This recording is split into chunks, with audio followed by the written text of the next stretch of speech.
process information if I'm already in the discussion. When I'm ready for discussion, I have already gathered all the information that I need. For example, if this was a mirror dry patient, I would have written down, I've tried Botox previously, antiperspirants, I never had any cysts in my armpits, whatever you want to write, nice moles or skin tags or what have you.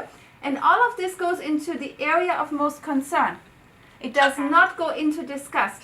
In the discussion portion is you have all of the information available, and then I pull down either the prompt, and if there are certain specifics of that, such as now you're discussing that the skin tag needs to be removed before the mirror dry needs to be done, that goes in there.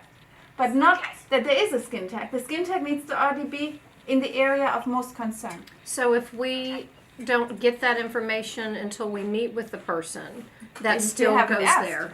Right, but I'm meeting with you to discuss mirror dry. Now you're telling me all the deodorants that you've tried and that you have a skin tag. You want that. All of this in the area of most concern. Okay, I've been putting Before under you start a discussion, Okay. I take it all out and I move it. I don't know if you've ever reviewed your notes. Right. Well, I move probably it not on because that. to me, you're starting a discussion and then all of a sudden you come back and you say the patient denies such and such or has done that such and such. To me, this is not a logical sequence. Okay. And I need to be logical when I build a case. And when I discuss, I'm ready to discuss. This person now fits certain criteria and now I can go ahead and discuss. Okay. And so I don't want to see in the area of most concern, if possible, not just upper lip. Right? Okay, if it's laser hair removal and there's nothing pertinent to write, such as the patient never had laser hair removal before or kind of last shaved or what have you, or was unexposed, then you don't have to populate that here. So here it's okay. We don't really need so much information for the laser hair removal, but if the patient if there was anything specific to say, I would expect it in that area of most concern. Okay. Right? Anything pertinent, like the patient, I don't know, you guys were not involved, the patient was on Remicade and had some hesitations. All of that kind of, it needs to filter in there. Tattoo area of most concern, black tattoo, 1 inch by 1 inch, All of 6 this years goes in ago, here. area of most concern. That is correct. Okay. Okay. I've been doing all of mine wrong. Okay, I have corrected Yes. many. Every Yes. single one was wrong. Okay, I have mentioned this before, but I want to make sure that everybody understands that we're all on the same page when we're doing these kind of things, okay?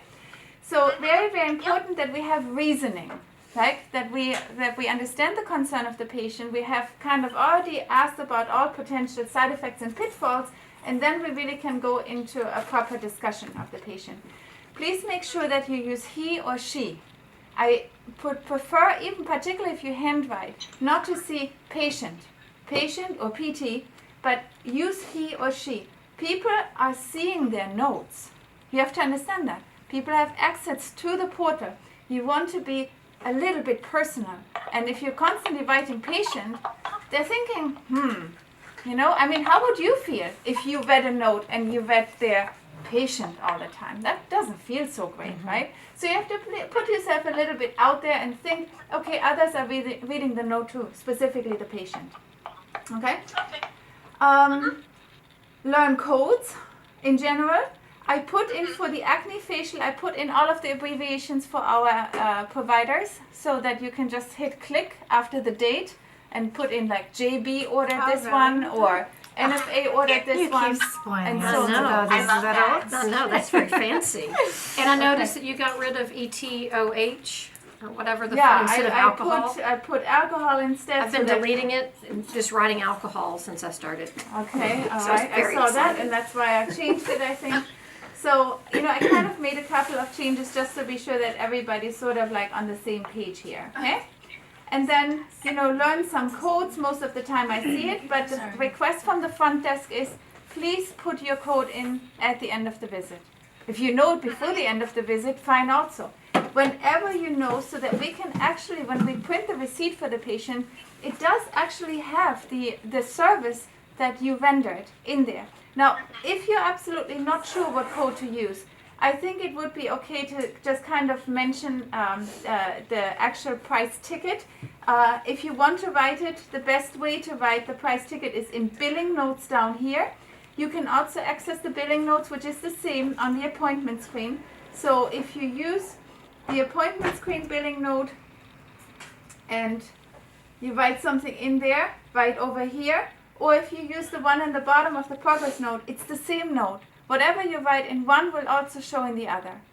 Okay? Okay. Good. Mhm. Except when the appointment is locked, then it no longer populates into the patient for the visit. So once it's locked and the claim is created and we continue to write in billing notes because, we have issues with claim submission, that you don't see anymore on the appointment screen because you can't scroll in the appointment screen. Okay? But otherwise, it usually is on both sides.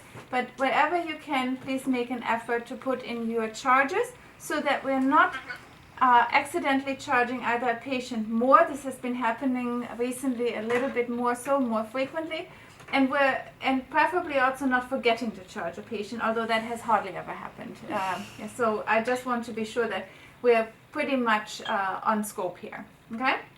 I Can think. I ask a Yes? question? Yeah. So yesterday I did a microdermabrasion, Mhm. and it's follow-up from the Infinity, and there's no charge, but Yeah. you're putting it. Exactly. So you use a code that's called 99024, and it's called post-op. You said it was yesterday? Yes. Okay, so we're going to go into your appointment. Do you remember the patient yesterday? Oh my gosh, it's that woman that you spoke to. White?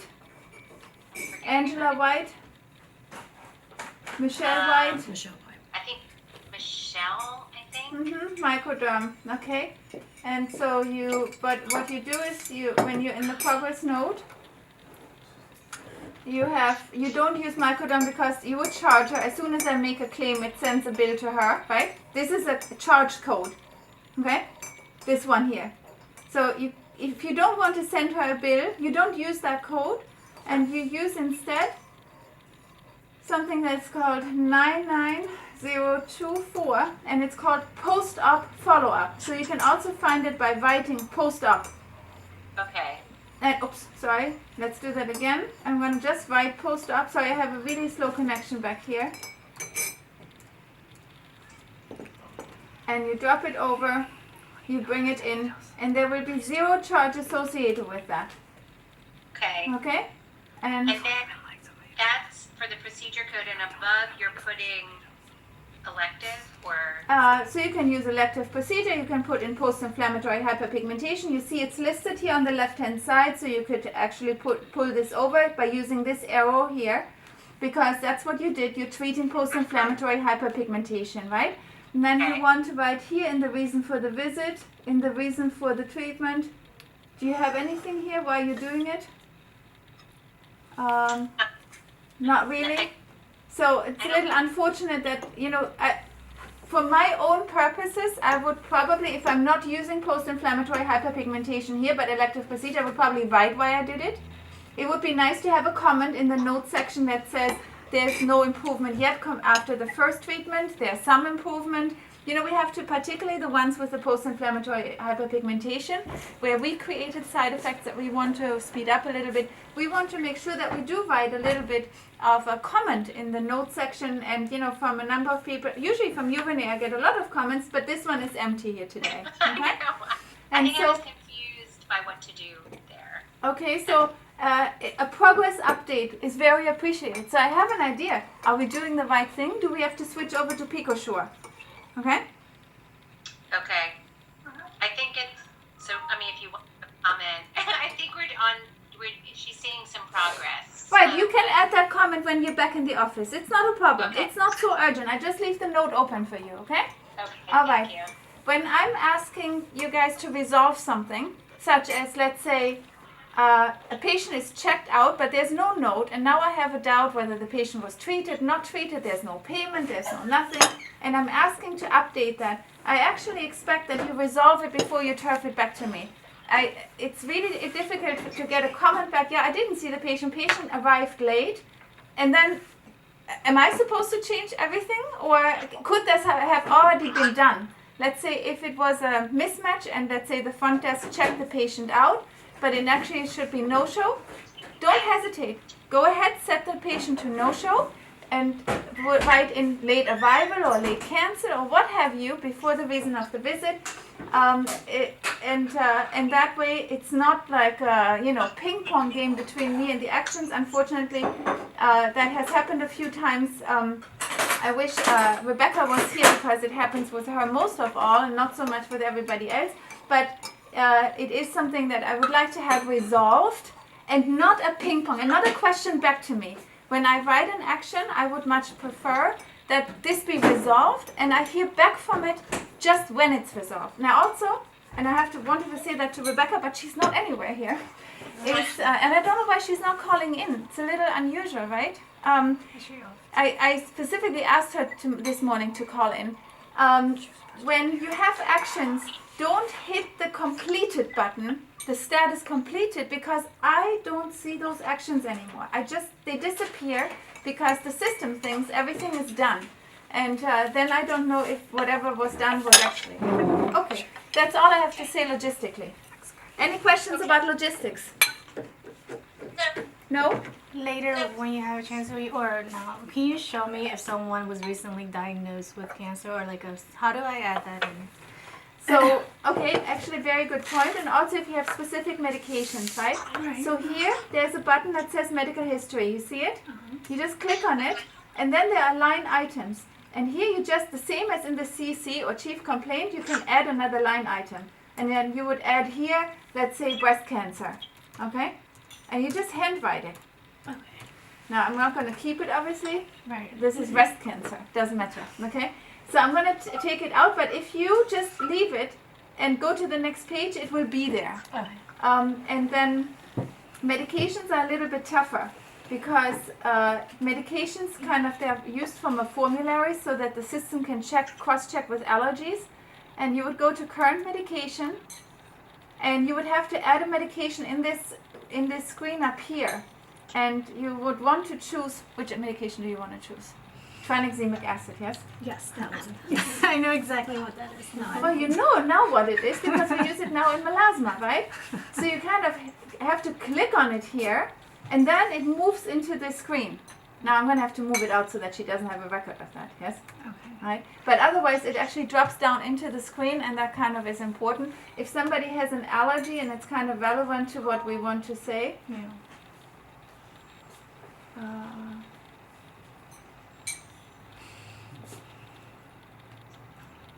then unfortunately now I dropped some of her medications in here, but that's okay. If somebody has an allergy, you can hit this button here on allergies, and you see the allergies are in the second window down here, and you can now add an allergy. And it's a little bit more complex. You might have to ask a medical assistant how to properly document it. You have to first choose if it's structured or not structured. Structured means it's a medication that's available worldwide and where the system can check allergies too. Like if you put it in under non-structured, the system will not necessarily know to look for cross allergies, Okay. right? So if it's structured, for example, a penicillin allergy, it will give you these options. All of a sudden you can it opens a window once you hit structures, and then you can type in whatever, sulfur, penicillin, what have you, anything of those common ones, and then hit OK, and then it will have that here. If you have difficulties, just ask one of the medical assistants. They're going to be super helpful in getting that particular information in there. Okay? Sounds good. Good. Any other entry issues? Okay. Can I just say one other thing? If we do a test spot, can we please always write a procedure note and obtain consent? A test spot is just as much a treatment as the actual treatment itself. I would like always to have the patient fully consented to that, and a test spot does require a procedure note so that we can look backwards and say, oh, this and this was done. You know, it's not good enough to keep all of that information in an action, which is not part of a medical record. And it's also somewhat cumbersome keeping it in a telephone encounter, which you have to flip through pages in order to get there. So a procedure note needs to be on the day when that visit has happened. Anything else for logistics? Okay. Wait, so when Yeah. you're not charging them, and it's part of a consultation, you're doing a separate procedure note and then doing laser hair removal, and then how do you do that for to not bill them? Or You're doing laser hair removal and do what? And a cosmetic consultation? well, so there have been people who come in and they want to just test the spot to see that they don't hyperpigment. Yeah. And then you're saying, I think I've always done it in a consultation. Yeah, but you want, Right. but you have to write a procedure note, right? Because you've done a procedure. Right. So now that I'm realizing this, how do you do that and not charge them, or where are you putting?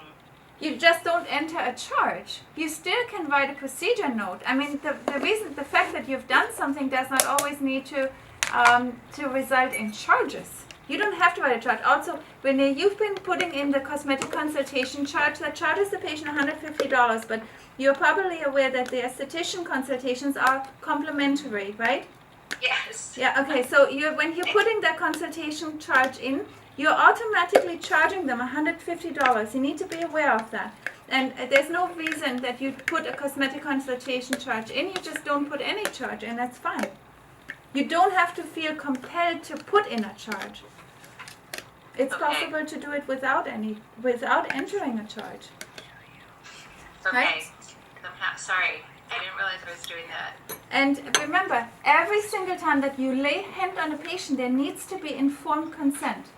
And informed consent is that you discuss all ins and outs. Even a test spot is done because of that informed consent that took place beforehand. But you do want to have that informed consent somewhere. It should be ideally in the procedure note. It should be in the thing that you have the patient sign. But the key is that there's exactly the reason that you're doing a test spot because of all of those concerns, and the patient would like to rule that out, or you would like to rule that out. So really, really important that you stick with that, please. Okay? That you understand that a test spot is no less a procedure than the actual procedure itself. Okay? All right. Yes. Other logistic issues? No? I think I exhausted on my side also.